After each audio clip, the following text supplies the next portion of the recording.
Sementara itu Kelvin memang sengaja mengalah. Ia dalam suasana hati yang baik hari ini. Ia merasa seperti memiliki keluarga kecil yang bahagia dengan seorang putra yang menggemaskan dan ibu dari putranya yang tengah memasak di dapur. Ini adalah pemandangan yang indah baginya. Dulu ia merasa orang terlalu melebih-lebihkan saat bercerita tentang wanita yang terlihat cantik saat berada di dapur. Kalian duduklah, sarapan akan selesai sebentar lagi. Oke, Mami. Efren menggandeng tangan Kelvin untuk mengajaknya duduk di meja makan. Setelah beberapa saat, makanan telah siap di meja. Elisa juga duduk bersama mereka. Ia membantu Efren memilih makanannya, menghilangkan duri ikan baru memberikannya pada Efren. Kau tidak melayani makananku juga? Tanya Kelvin yang merasa iri karena Elisa hanya mengisi lauk pada piring Efren saja. Elisa menyipitkan matanya. Kau masih punya tanganmu sendiri kan? Kelvin cemberut. Pada akhirnya Efren yang memberikan lauknya ke piring ayahnya. Ini untukmu, Dedi. Kelvin menyerinya. Ia memasukkan ke mulut daging ikan yang baru saja dibersihkan oleh Elisa untuk putranya. Elisa memberikan tatapan peringatan kepada putranya. Makan makananmu sendiri, atau aku tak akan lagi membantumu memisahkan daging ikan dari durinya. Efren menunduk sambil menganggukkan kepalanya, sementara Kelvin mulai memprotes. Jangan ajari anakmu untuk menjadi pelit. Bukankah kamu tadi mengatakan agar ia belajar artinya berbagi? Itu adalah konteks yang berbeda dengan sekarang. Kelvin menggeleng. Ia harus diajari tentang hal itu mulai dari lingkup lingkungan terdekatnya. Elisa terdiam. Dia malas untuk mendebat dengan pria licik sepertinya. Oh iya, kamu pergi kemana tadi saat aku tak bisa menemukanmu dari kamera CCTV? Apakah menurutmu semua bahan makanan ini bisa muncul sendiri? Lemari pendinginmu hanya berisi air putih. Bagaimana kamu akan merawat seorang anak dengan hanya memiliki minuman saja di rumah? Kelvin menyeringai. Selama ini aku tinggal sendiri dan tidak repot-repot mengurus tentang makanan, kecuali aku meminta Diana datang untuk memasak. Itu pun ia akan membawa bahan makanannya sendiri. Tapi mulai sekarang aku tak akan melakukan hal itu lagi. Aku akan mengisi lemari pendingin dengan makanan yang sehat untuk Efren. Elisa hanya menarik nafas dalam. Ia merasa aneh dengan sikap Kelvin yang terus mengalah hari ini. Aku akan pergi meninggalkan kalian. Ini sudah hampir terlambat untuk waktunya bekerja, kata Elisa sambil bangkit dari tempat duduknya. Ia juga mengeluarkan kartu akses indah berwarna hitam dengan berkode timbul berwarna emas. Aku mengambil kartu akses ini untuk keluar masuk dari tempat tinggalmu tadi. Bawa saja, kamu akan membutuhkan itu untuk datang lain kali. Elisa ragu-ragu pada awalnya, namun setelah berpikir sejenak, ia memang membutuhkan kartu ini untuk bisa membawa putranya sewaktu-waktu. Tentang pekerjaan, kamu tidak perlu datang ke kantor hari ini. Aku sudah mengajukan cuti untukmu. Ini hari pertama keluarga kita berkumpul, jadi mari menghabiskan waktu bersama. Efren mengangkat kedua tangannya. Hore, hari ini pasti akan menyenangkan. Dedi, aku ingin pergi ke taman bermain. Tentu saja, mari kita pergi ke sana. Kalian pergi saja berdua. Aku sudah terlalu sering mengambil cuti pekerjaan. Pegawai lain akan merasa iri jika aku terus melakukan hal itu. Baiklah, jika kamu merasa terbebani dengan hal itu, maka aku akan meliburkan seluruh karyawan kantor hari ini. Elisa melebarkan matanya sekali lagi. Ia tak percaya pria di depannya akan pergi sejauh ini. Tak lama kemudian Zah masuk.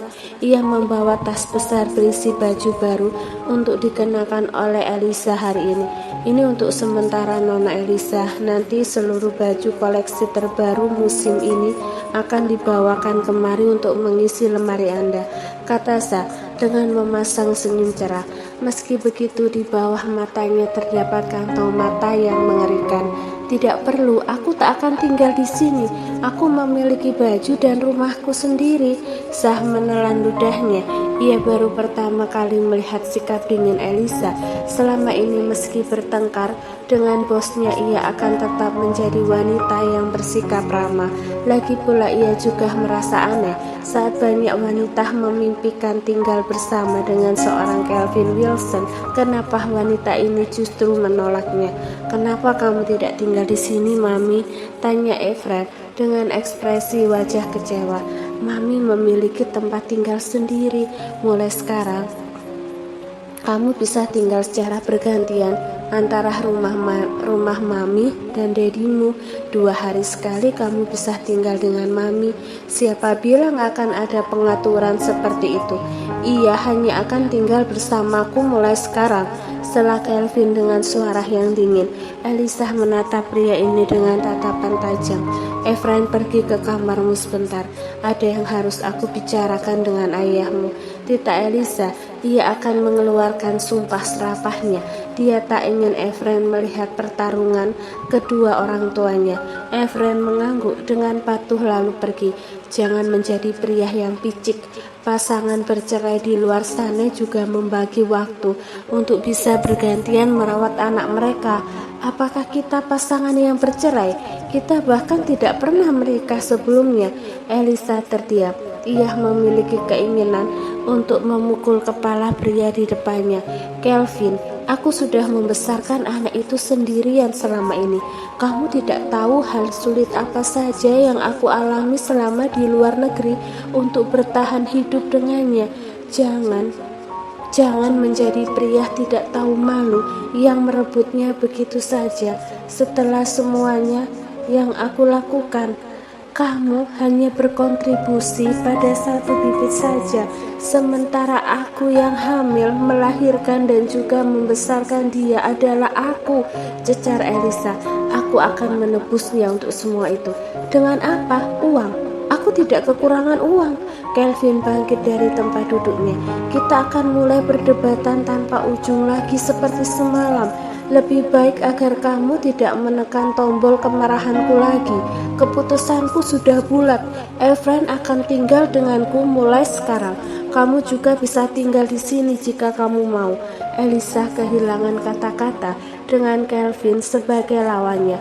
Ia memang ditakdirkan untuk kalah. Ia menarik nafas dalam, sepertinya ia harus mengubah strategi untuk berbicara dengan pria ini.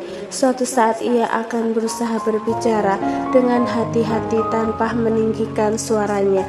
Ia juga harus mengunjungi pengacara untuk melihat berapa banyak peluang jika ia memperebutkan hak asuh dengan Kelvin.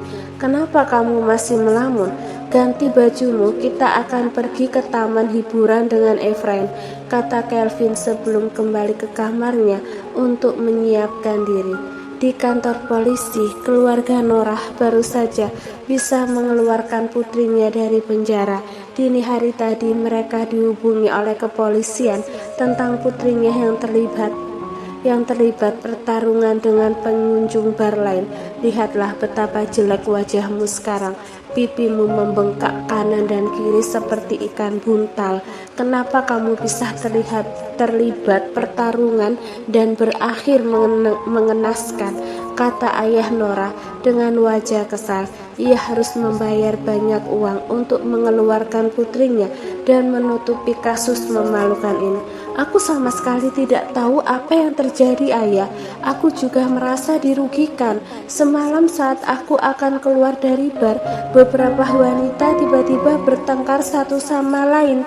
Ketika aku lewat di sampingnya, tiba-tiba saja mereka menyeretku ke dalam pertarungan dan menampari wajahku. Jelas Norah dengan menahan sakit pada wajahnya. Ayah, bantu aku untuk memberi pelajaran pada mereka. Aku akan menampari wajah mereka hingga rahang mereka lepas. Ayah Norah melambaikan tangan. Lupakan, kata polisi, mereka tak sengaja menyeretmu ke dalam pertarungan karena salah mengira kamu bagian dari musuh mereka.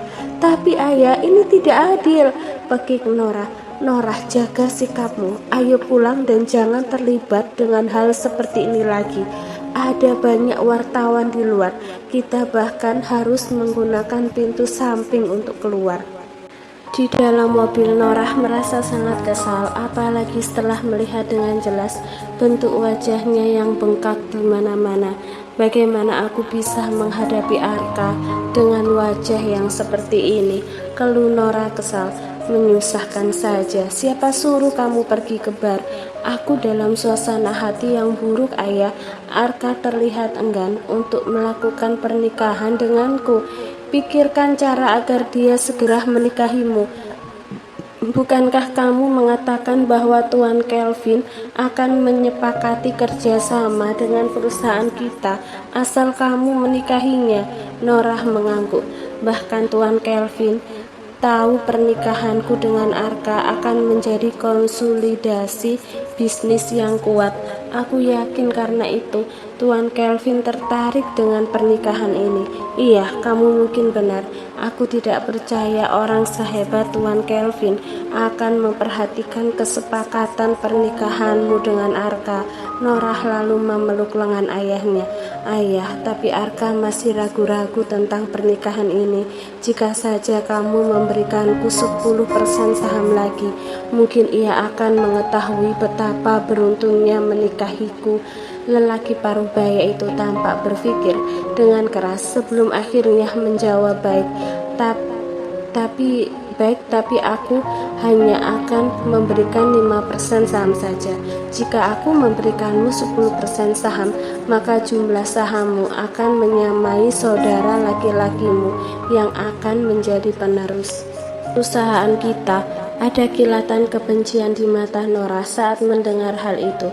Meski begitu ia tersenyum dan menerimanya. Terima kasih ayah. Arka pasti akan menyesal jika tidak segera menikahiku. Jika tahu aku memiliki 25% saham di perusahaan ayah. Jadi jangan buang-buang waktu dan suruh Arka untuk segera menikahimu. Norah mengangguk. Setuju. Di penthouse, keluarga kecil yang terdiri dari 3 orang itu telah bersiap untuk menuju ke taman bermain. Mereka mengenakan outfit sama, berupa kaos putih dengan gambar bayi beruang dan celana jeans hitam. Outfit itu adalah permintaan Efren karena ia ingin seperti keluarga lain yang sering mengenakan baju sama saat pergi ke taman bermain. Dia secara khusus meminta pada Zah untuk membuatnya baju dengan sablon bayi beruang. Bersama kedua orang tuanya itu pun berhasil dibuat dalam waktu kurang dari 2 jam. Kelvin terpaksa mengenakan baju kekanakan ini dengan berat hati. Ia yang semula memiliki visual sebagai pria dingin dan tak mudah didekati kini berubah menjadi family man. Bos, Anda sangat tampan mengenakan kaos seperti ini. Puji Zah. Ia berharap kehadiran Efren akan mengubah karakter bosnya yang berdarah dingin. Jadi dia tak akan mengalami tekanan mental lagi memiliki bos yang kejam. Apa kamu menyindirku? Zah menggeleng. Tentu saja tidak. Aku mana berani melakukan hal itu. Kalau begitu segera mengemudi dan jangan banyak bicara. Zah masuk ke kursi, kemudi dengan cemberut. Keluarga kecil itu sampai di taman hiburan terbesar di kota ini. Saat mereka mulai masuk ke dalam, apa yang terlihat justru membuat Elisa dan Efren tercengang. Taman hiburan itu sepi dan tak ada pengunjung lain di sana. Apakah kamu mengosongkan taman hiburan ini? Tanya Elisa. Kelvin mengangguk. Aku sudah membeli taman hiburan ini sebagai hadiah untuk Efren. Lalu aku juga menyuruh mereka mengosongkan taman hiburan hari ini agar Efren bisa menikmati semua wahana tanpa mengantri. Ibu dan anak itu menghela nafas dalam, sementara wajah Efren tampak cemberut dan tidak terlihat lagi jejak kebahagiaan sebelumnya. Apa yang salah? Bukankah menyenangkan memiliki seluruh taman hiburan menjadi milikmu? Ini tidak akan menyenangkan lagi saat aku hanya bermain sendiri, jawab Efren dengan kepala tertunduk. Kelvin menatap Elisa penuh tanda tanya agar menjelaskan apa yang dimaksud putranya. taman hiburan akan lebih hidup dengan banyak suara-suara kebahagiaan anak lain bersama keluarganya. Mereka akan tertawa dan berteriak saat naik wahana bersama. Kini giliran Kelvin yang menarik nafas dalam. Ia benci keramaian, namun kali ini ia harus mengalah lagi dengan keinginan putranya. Zah, katakan pada pengurus untuk membuka taman hiburan lagi. Mereka juga bisa masuk secara gratis. Efren melompat gembira. Terima kasih, Dedi. Beberapa saat kemudian, taman hiburan mulai dipenuhi oleh pengunjung yang semula telah berada di depan untuk masuk namun dihentikan karena pengelola mengatakan bahwa taman hiburan sedang direservasi seluruhnya. Banyak dari mereka melakukan protes saat anak-anak mereka yang semula telah antusias untuk datang mulai menangis kecewa. Namun saat pengelola mengumumkan bahwa bos mereka mengatakan bahwa mereka tidak dikenai biaya masuk karena bos mereka ingin menyenangkan putranya, para pengunjung bersorak gembira.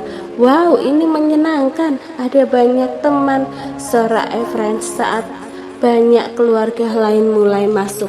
Apa yang ingin kamu lakukan pertama kali? Tanya Elisa. Mari menaiki semua wahana bersama Mami dan Dedi. Mami sudah sering menemanimu dulu. Biarkan sekarang giliran ayahmu untuk melakukan hal itu. Efren menggeleng sambil cemberut.